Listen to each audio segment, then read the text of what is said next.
Love, Chunibyo, and Other Delusions Retold. Episode 2, Rikka and the Priestess, Act 1. It had been about a week since the school year began. Every night in Otsushiga Prefecture, Rikka would go out from her apartment's balcony and try to find the invisible boundary lines, only to be pursued by a woman, as this was the case one night. The woman had black hair, red eyes, a black shirt, jeans, red-heeled shoes, and a ladle. Rikka was scared as the woman spun her ladle. Rikka found a play structure to hide in and breathed heavily. She then spotted a cat with glowing yellow eyes. Rikka tried to communicate it, but the woman threw her ladle and hit her in the forehead. Ow! She dropped to the ground and was weak and in pain to get up. At this rate, Rikka wouldn't be able to escape the enemy. Forgive me for what I'm about to do. I used my magic to warp Rikka and the cat away from the Chunibyo universe and into empty space. They were surprised. "Where am I? What sorcery is this?" she exclaimed. "Don't be afraid," I told her. "Who are you?" asked Rikka. "I'm the Mythstory teller," I said. I then told her about myself in empty space. She was amazed at my role. I then asked her, "Who was that woman trying to hunt you down?" "That's Toka, my older sister, otherwise known as the Priestess. She'll do anything to prevent me from reaching the invisible boundary lines," said Rikka. "What's at the invisible boundary lines?" I asked, and she told me everything about it. But as Rikka explained, she teared up and began to cry. But I comforted her. "I promise, you will reach the invisible boundary lines." Rikka smiled. I found the idea of Toka being the priestess pretty far-fetched, but I agreed with Rikka to appease her. "Why did you bring me here?" she asked, and I said, "The reason why I warped you here was to save you from Toka." "Thank you for saving me. I will be ready next time the priestess decides to attack," said Rikka. I then used my magic to summon a bandage and then placed it on Rikka's forehead to treat her injury. "Thank you," said Rikka. "You're welcome," I said. "Sorry to cut this short, but I'm going to send you and the cat back to your apartment with your memory about myself in empty space wiped." "That is unfortunate. It was nice to see you, Mythstory teller," she said. "It was nice to see you too, Eye of the Wicked Lord," I replied as I warped Rikka and the cat back into the Chunibyo universe in bed. Toka gave up trying to find Rikka and went to her apartment and into her room without checking on Rikka because she was too tired and had allergies. The only thing that stayed in Rikka's memories was my voice that promised her goal. The next morning, Rikka went to Yuta's bedroom where he was dreaming about his time with his crush Nibutani. Rikka used a water spray to wake him up. "Ah!" cried Yuta. "You've returned from the land of dreams," said Rikka. "What the heck is that thing?" Yuta asked about the water spray. "It's my Heinrich Wasser," replied Rikka as she sprayed some water in the air, but the water pressure went down. "The pressure in the magic chamber is decreasing. Please stand by as I increase the energy replenishment to 120%, said Rikka.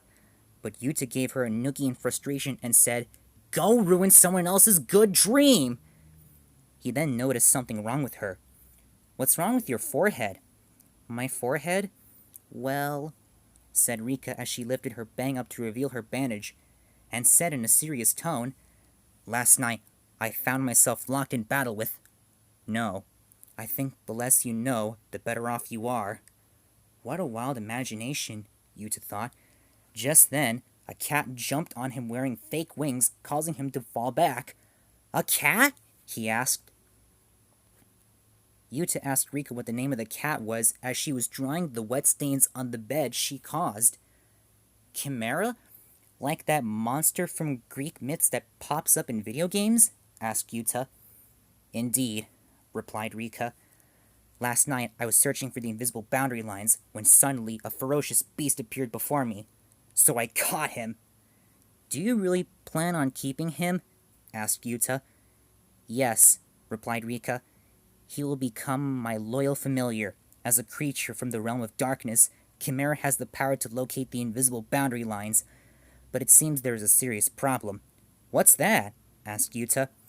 Chimera's magical powers cause excessive immune reaction in the Priestess of the Boundary Line Bureau, replied Rikka. Are you trying to say that your older sister is allergic to cats? Asked Yuta. Therefore, I must ask my most trusted comrade, Dark Flame Master, to absolutely not, interrupted Yuta. Yuta and Rikka were escorting Yumeha to the busted Dandelion Kindergarten. Have a good day, Yumeha, said Yuta. Hey, Dark Flame Master, said Rikka. Hey, Dark Flame Master, said Yumeha. Cut it out, said Yuta. He and Rikka were then on their way to school. Yuta managed to survive life in Eco Private High so far. He'd even gotten used to handling Rikka herself. Yuta, she asked. Just forget it, he replied. Both Kuzuha and Yumeha are obsessed with animals, and I'm pretty sure my mom wouldn't mind at all, but there's no way I'm letting it happen.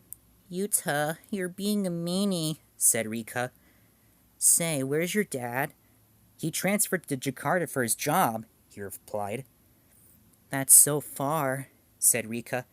Did you know about Jakarta? It's where the name of potato sprung, said Yuta.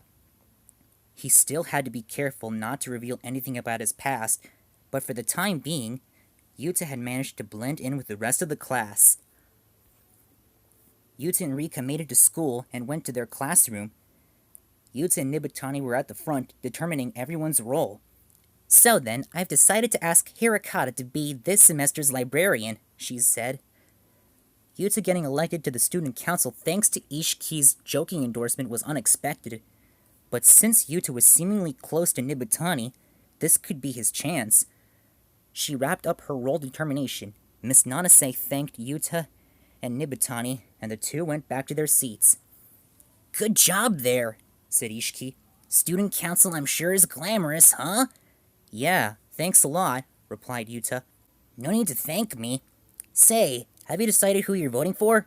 I'm trying to start up a tally, said Ishiki. Voting for what? Asked Yuta. For the cutest girl in the class election, replied Ishiki. Don't tell me you already forgot. The guys hold a poll to see which girl's the number one hottie. Who's your pick? He asked. Yuta was concerned. Are you sure that's a good idea? If the girls found out, they'd be pissed. Don't worry about it. Everyone's taking an unbreakable vow of silence. There's no way the girls will find out. Hey, Tagashi, said Nibutani. She accidentally scared Yuta and Ishiki. Yes? Want to meet in the kitchen around lunchtime? Remember?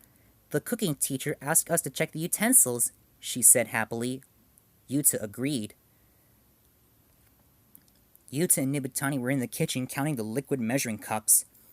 7, 8, 9, 10, 12 total, said Yuta. Nibutani kept notes on her clipboard. Okay, so at least the boring part's over, she said happily. Yuta was putting the cups away in a tray and passed by Nibutani. He got a whiff of her perfume. It smelled so light and feminine. Are you liking the student council so far? Asked Nibutani. I just started, so I can't say for sure yet, replied Yuta. If you have any questions about anything, just ask me. I'm sure I forgot to tell you something. I'm pretty absent-minded, she said. Really? You don't seem like that at all, said Yuta. Yeah, I have to try really hard to keep up appearances. I am the class president after all, said Nibutani. Oh, that's funny. I never would have guessed. You seem so composed. You've been class president for a while, haven't you? Said Yuta. Well, yeah, but only because no one else wants to do it. You're pretty experienced yourself, aren't you? She asked. Me? Oh, no, not at all. I mean, there was that one time in elementary school, but honestly, I'm just an ordinary guy that doesn't stand out much, said Yuta. Really? I don't think you're ordinary at all. At least, that's what I thought when we first met that day. Remember how we bumped into each other in the train station on the first day of school? Asked Nibutani. Yuta began to feel nervous. You remember that? He asked. Of course I do, silly, she replied. No, it's just a surprise.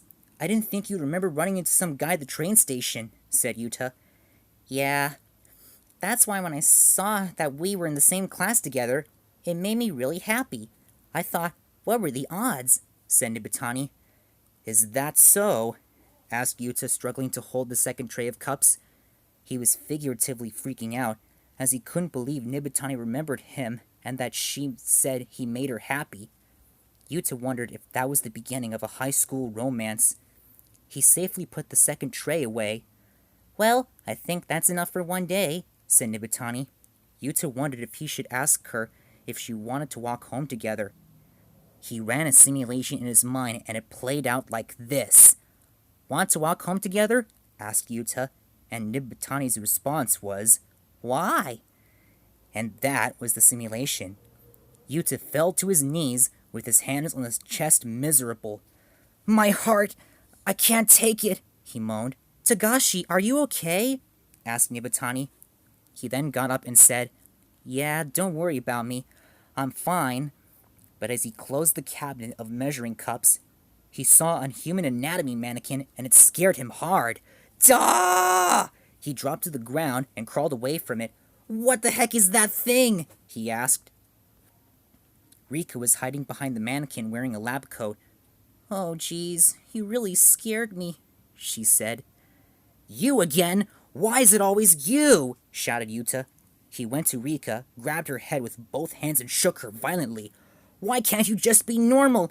Yuta, you're making me dizzy, said Rikka. Takanashi? Said Nibutani. Yuta stopped shaking Rikka. Have you come to challenge me to battle? She asked. Nibutani said, No, the teacher asked us to. You can just go ahead and ignore her, Yuta said to Nibutani. Rikka then went to a shelf of medicine bottles and said, A medicine like this at our school? It seems that the Bureau's influence is continuing to grow right under our noses is nowhere safe from their grasp. All right, show's over, Yuta said to Rikka. Take off that lab coat. Take it off? Yes, hurry and take it off immediately. Do you want me to take it off slowly? Asked Rikka, holding a medicine. You're doing that on purpose, aren't you? And don't touch the medicine like that, shouted Yuta. Unfortunately, Chimera has an insufficient supply of magic to maintain its form in this realm. Only magical supplements created by man can restore it to its full power, said Rikka. Chimera? Asked Nibutani. Yes, allow me to translate, said Yuta. In English, it's a gray cat with a mark on its forehead. Takanashi picked it up yesterday. Who knows where? It's not Takanashi. It's Rikka, said Rikka, and I couldn't agree with her more. A gray cat with a mark?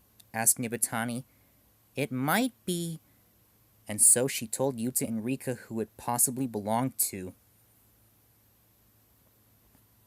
Yuta and Rikka went to the person they were told Chimera possibly belonged to. What? Did you really find my cat Dodomen? She asked. Well, I could be wrong, replied Yuta, holding a missing cat flyer. But from the description, it sounds like the same cat. It's about this big, and its tail is like this. Rikka's idiot hair bounced. It has great white wings and... Don't even start, said Yuta, patting Rikka on the head.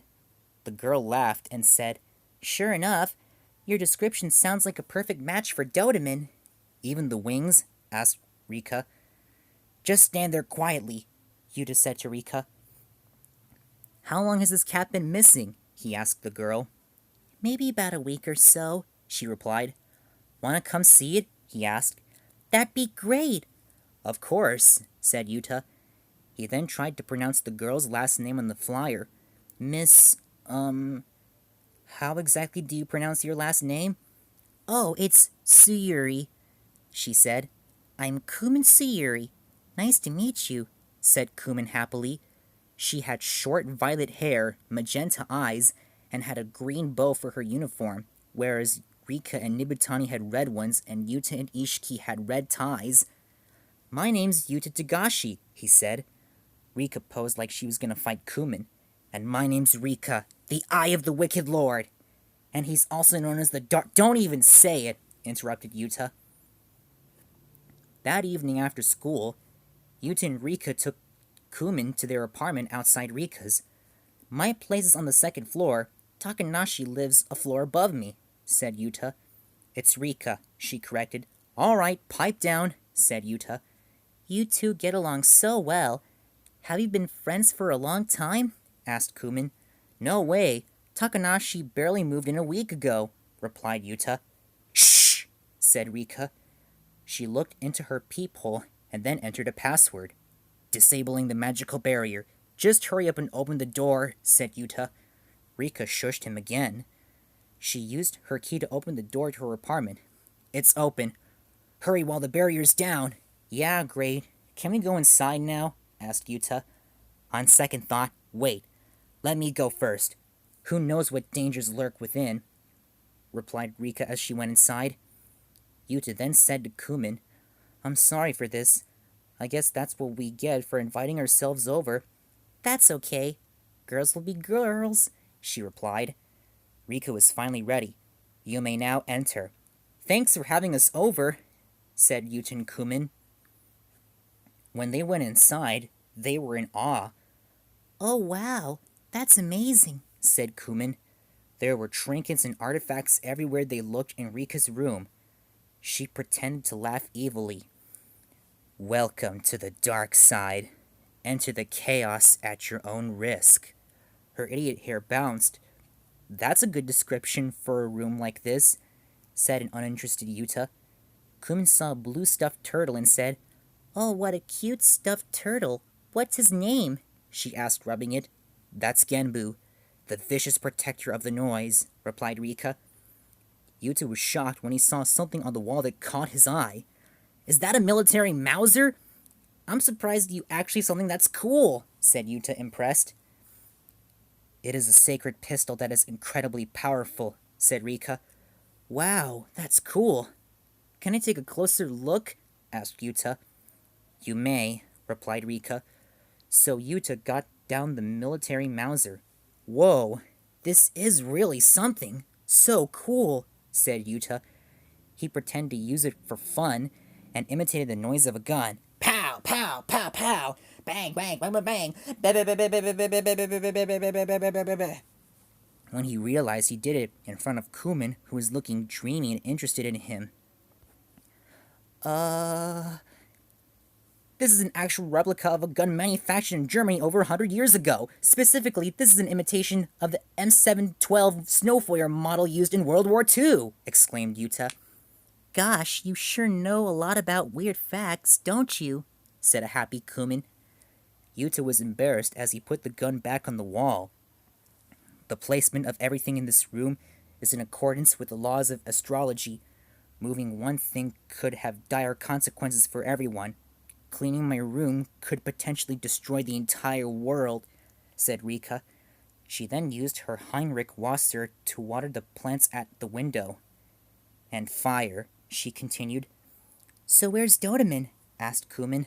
I've cast an illusion to hide it from the prying eyes of mortals, replied Rika. Just tell her where the cat is already, said Yuta. That's okay, said Kumin. But Kumin was blending in with the collection and meowed, getting everyone's attention. Meow. Whoa, it blended in with the rest of the room, exclaimed Kumin. You can see it? Who sent you? Asked Rika. How long has that cat been stuck like that? Asked Yuta. He had been there since Yuta and Kumin entered. He picked up Chimera. So, is this yours? He asked Kumin. Unfortunately, this isn't her. They look alike except for the whiskers, said Kumin. Sorry about that, said Yuta. Suddenly, the door to Rika's room opened and scared Yuta and Kumin. There was a woman there. Whose damn cat is that? She asked, covering her face. The three students didn't answer. Rika began to feel nervous. Whose is it? The woman asked again. She was the woman Rika told me about earlier, Toka Takanashi. And I already knew, just from her appearance and expression, she's someone you don't want to mess with.